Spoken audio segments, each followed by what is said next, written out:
सुप्रभात श्रोता बंधु आज प्रसंग ताहांक अधिकार रे जीवन काटिबा आमेन। आज मनोनीत शास्त्रांश प्रेरित पुस्तक 17 पर्व 28 पद। कारण ताहांक ठारे आम मानकर अस्ति गति और स्थिति जेपरी आपण मानकर निज कवि मानक मध्यरु सुधा केतक कहि अछंती। कारण आम्भे माने मध्य ताहांकर वंश। हालेलुया।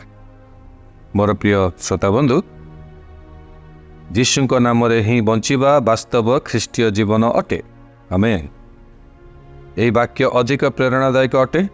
सेथिपई कलस्य मंडली को साधु पाउल लेखंती तांक पत्र रे 3 पर्व 17 पद वाक्य रे, आउ वाक्य कि कर्म रे तुम्हे माने जहा किछि कर से समस्त प्रभु जीशुଙ୍କ नामरे करी ताहांक द्वारा पिता ईश्वर को धन्यवाद दिय। आमेन। मोर प्रिय श्रोता बंधु, ताहांक नामरे समस्त कार्य करी जीवन यापन करंतु। आमेन। एक अलौकिक जीवन निमंते यह एक चाबिकाठी अटे। यार अर्थ आपण ताहांक पई ताहांक अधिकार रे जीवन काटु अछंती। आमेन। अतएव आपणक जीवन रे पराजय, विफलता और अंधकार कौनसी स्थान नाही। आमेन।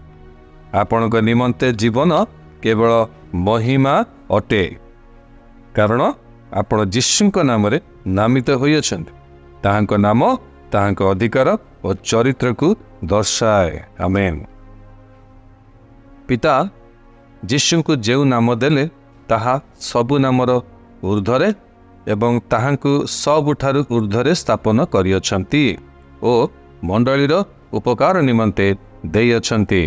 Praise the Lord. एफिसियो मंडली को साधु पाउल लेखंती तांका पत्र रे 1 पर्व 22 एवं 23 पद वाक्य रे, ईश्वर समस्त विषय ताहांक पाद तले बसीभूत करी रखी ताहांकु सर्व विषयर मस्तक स्वरूपे मंडली को दान कले। सही मंडली ताहांक शरीर स्वरूप अर्थात जे समस्त विषय को सर्वोत्त भाव पूर्ण करती ताहांकर पूर्णता। आमेन। हालेलुया। मंडली ताहांकर शरीर अटे एवं जेहेतु समस्त विषय ताहांक पाद तले बसीभूत, शैतान मध्य आपणक पाद तले अछि। आमेन। जीवन रे सब किछि आपणकर बसवर्ती। कारण आपण ख्रीष्टଙ୍କ सहित स्वर्गीय स्थान रे उपवेशन होई अछंती। आमेन। जदि आपण निजको दुखपूर्ण परिस्थिति रे पाउ अछंती तेबे घोषणा करंतु, मु जीशुଙ୍କ नाम रे परिवर्तन हेबा पई आदेश देउछि। आमेन। जीशुଙ୍କ नाम रे परिस्थिति को नियंत्रण करी ता उपरे राजत्व करंतु।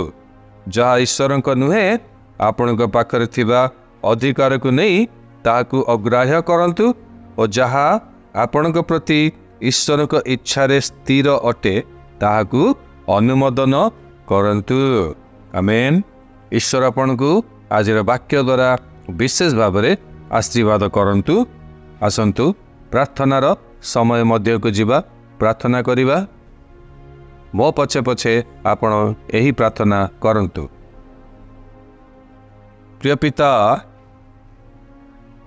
मो जीशु ख्रीष्टଙ୍କ ठारे आनंद करुअछि। यह जानी जे से समस्तंकर प्रभु अटंती। मो परिस्थिति उपरे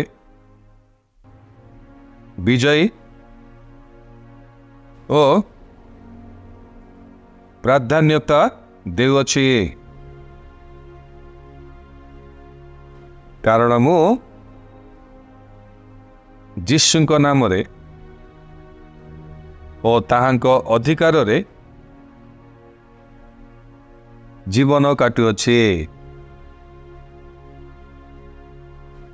यीशुଙ୍କ नामरे आमेन।